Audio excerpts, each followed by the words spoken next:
Fresh meat.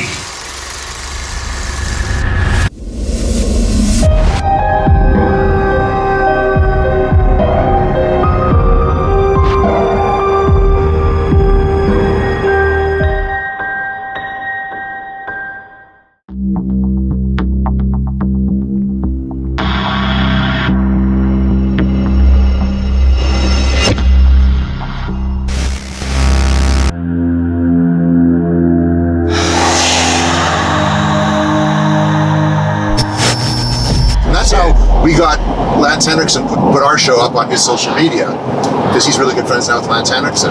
Sean and I interviewed Lance Henriksen on our show. We got along with him well, so that kind of was a good push. So we got a huge push on the show, haven't we? We got a huge push on the show. It went over really well.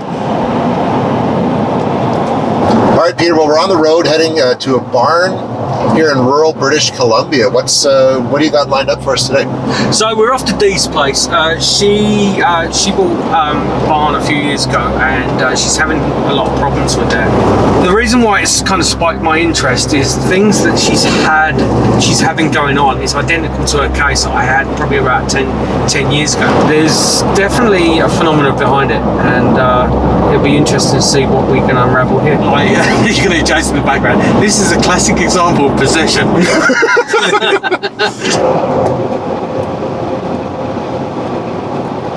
right, well, the first thing that really strikes me about the barn is that when you think of going to a allegedly haunted place called a barn, that you're going to get, bloody hay and scythes and that kind of thing. But the barn, Dee's barn, was the exact opposite of that. For this particular place, all I had was an address. I didn't know the story behind it. I didn't know what it was, where it was, just old barn. That's what I heard. 9 years ago, I drove by this place and my hair stood on end.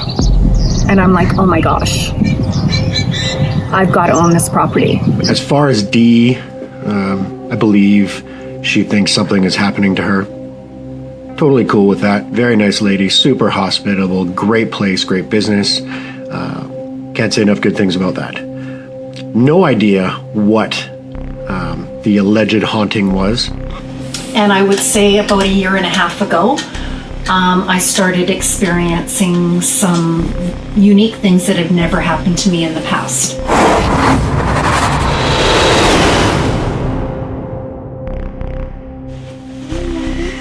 So where I first starting the most activity, the weirdest thing was probably in this area here. Okay, I originally would come in here with something to eat after an event just to chill out, and all of a sudden water droplets would be falling on me. And because it's an old barn, but there's 3 levels, and as we go up you'll see there's 3 different levels of protection, so that there's no possibility of water at all seeping through. That it could have been rain, condensation, none of the above. So as we were following her through the description of what's been happening, when it actually hit, I laughed inside, and I had to actually walk out of the room. I was actually filming her description of what was going on, and I had trouble with it. I mean, I have trouble with a lot of this because I don't believe. So this particular one was just a little bit, I've never heard anything like it. So I thought it was isolated circumstances to here, because this is where it started. But then it followed me. Like, it would follow me to the kitchen when I was cooking. I would have intense water droplets.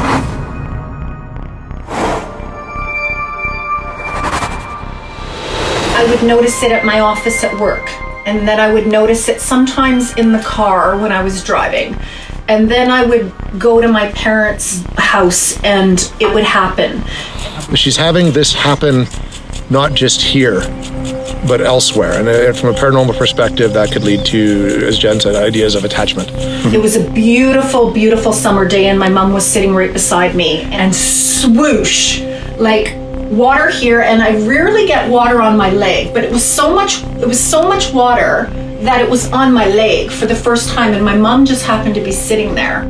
I didn't really feel like there was a lot kind of going on, and then I found out that a lot of the activity seems to be attached to Dee herself. How often do they happen? At least once a week, at least. Is it a specific day of the week at a specific time, or is it periodic? It's all related to food. I Wow. can't explain it to you. I have no idea, but it only happens when I'm eating or preparing food. It does not happen without food. So it sounds like to me that it's obviously roaming around you.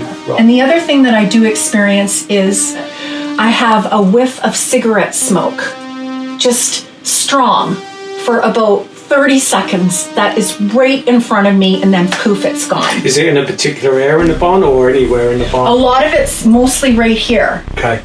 And sometimes when I'm in that workstation area, I smell it, but it's mostly right in here. Okay, good. Yeah, if you'd like to carry on and show us around. Okay. Oops. We're gonna go upstairs, so I will.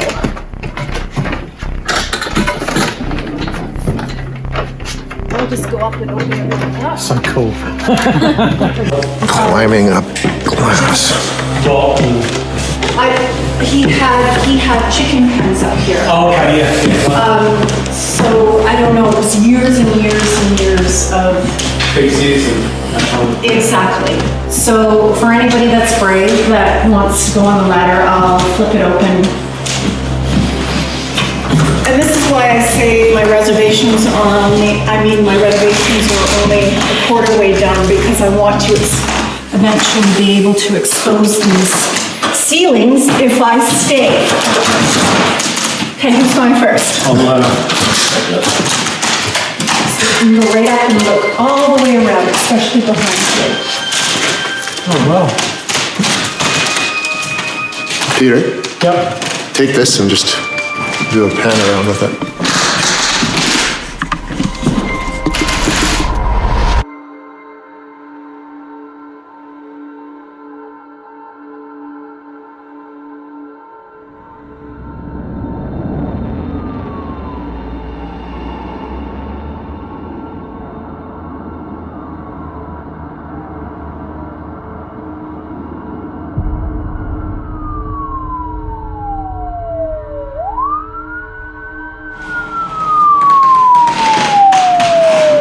Police?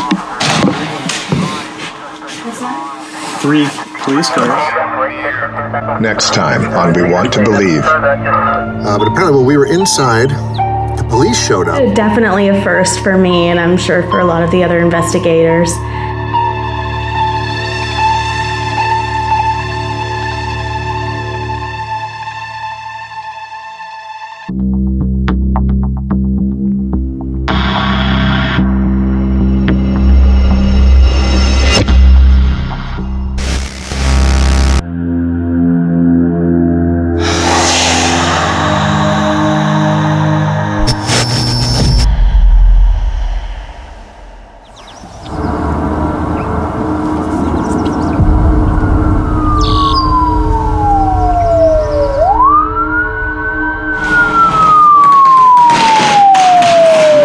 Police? 3 police cars. So apparently the police were called. We'll see what that reads when we get outside. I guess somebody driving by the property thought that our camera and other equipment were firearms. Did you guys get 5-0 called on us? Apparently, someone was in a shooting stance, facing towards the highway or somewhere at some point. So I guess this Looked like a gun? black object they can't see, and we're doing this. Oh, Down? Jesus. No, I definitely was over there, Somebody and I was drove bent by down, and I was said like they taking saw a picture of people the here thing with next guns to it. out. We were standing over towards the dock, and we just saw the cop cars pulling into the driveway, and we had no idea what was going on. It was just a total surprise. We were kind of stormed by police. 5 police cars showed up and flew down the road, and I came walking up, and I deal in my profession with the police a lot, so I kind of know what they're expecting. I held up my camera, I take my sunglasses off, I'm readily available for identification, And I asked, what's going on? And they proceed to tell us that they received calls, as this barn is a business located off a main road where it's visible by the main road. And someone had reported to the police that they had seen someone on the road shooting at vehicles with a gun. Quite funny considering the nature of why they turned up outside. Apparently, according to the cops, we were spotted by the roadside carrying guns. And apparently it was just something as simple as like misinterpreting that like this camera looked like a black object, maybe a gun. Once we explained our scenario, they seemed to calm down a bit. We explained who we were, what we were doing there. Took the younger cop, the cute cop, ran the back of the truck, and I showed him my equipment. I did do that. Pretty sure we got to have a fan out of one of them who is now watching our show. Peter had brought along Jen, who's a friend of his, who's also an alleged psychic. We're a ghost hunting show, and sooner or later you got to bring in a psychic, right? There's a stereotypical image of what psychics are, how they look: old ladies, scraggly hair, cats, parrot on her shoulder. Jen was a complete opposite of that.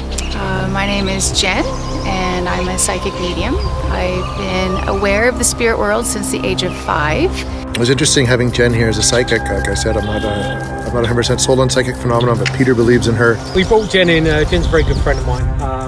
I very, very much believe in her abilities of being a psychic medium. What she was able to tell us about the location after we had done our walkthrough was really, really interesting.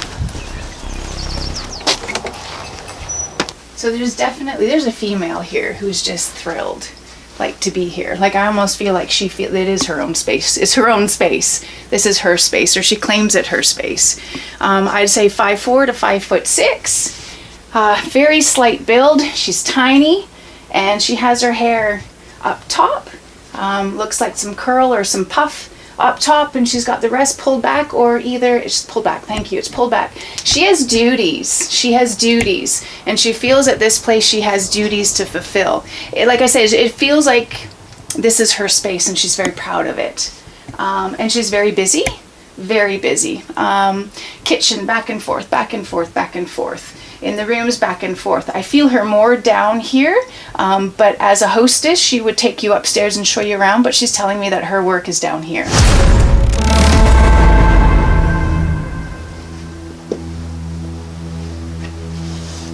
Don't really get too much in here. Actually, the energy is very different in here. Do you think it's someone or a lady that's inherited the building, i.e. that she's just stumbled upon it?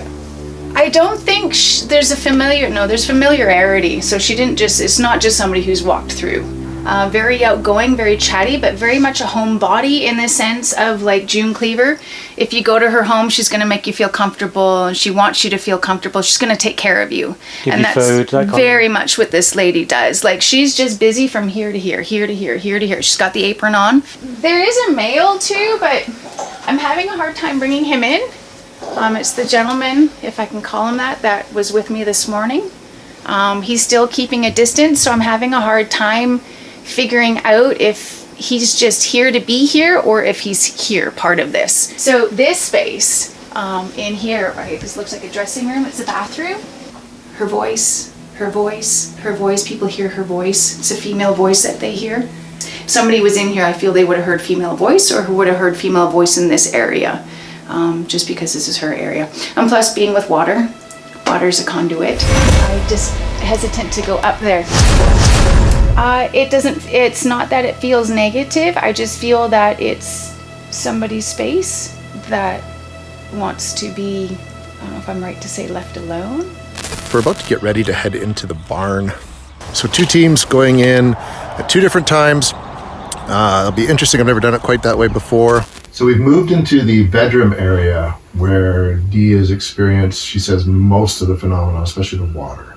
Can you make some water materialize or knock on something? Okay, is there anybody in the room with us? So we're going to finish our session here in the back room. We still haven't made it upstairs, but Peter and company are going to be coming in next. Yeah, so far that first session that we did didn't result in much of anything. A little bit of cold, but that's about it. Anything? Nothing. Well, we're going there.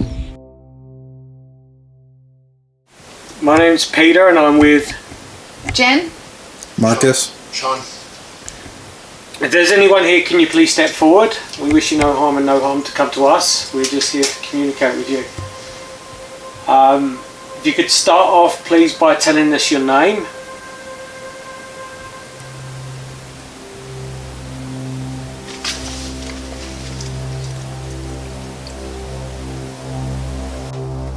Ah, the battery's died!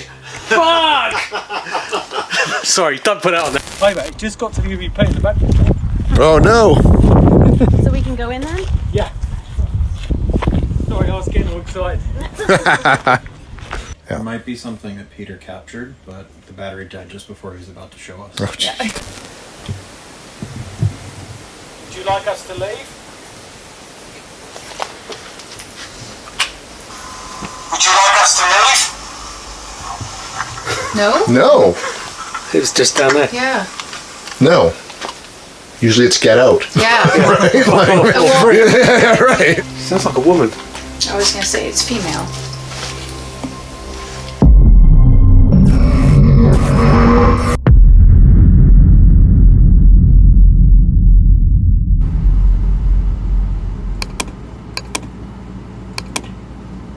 Would you like us to leave?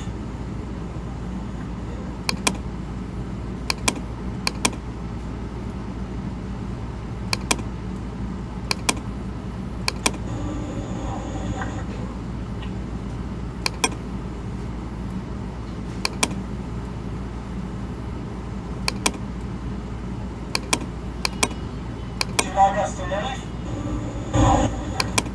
There's a lot of correlation in what Jen said. It definitely merits further investigation. I would love to go back and do a longer investigation, a little bit more thorough, just to see what's really going on there. In this field, you can't discount anything outright, and you shouldn't accept anything outright either. So one day we will return to the barn. Next time on We Want to Believe. There has been one report of a fatality upstairs. One of the previous. Lots of activity at the house. What does that mean then? I don't know, look. What was interesting about these EVPs was that, compared to most of the EVPs I've heard at this point, these sounded very distinctly like a person speaking. There's been one report of a fatality. One of the previous owners died in the house. Did you say Peter? Did I say Peter? This house definitely fit the spooky old house stereotype. Someone or something call me a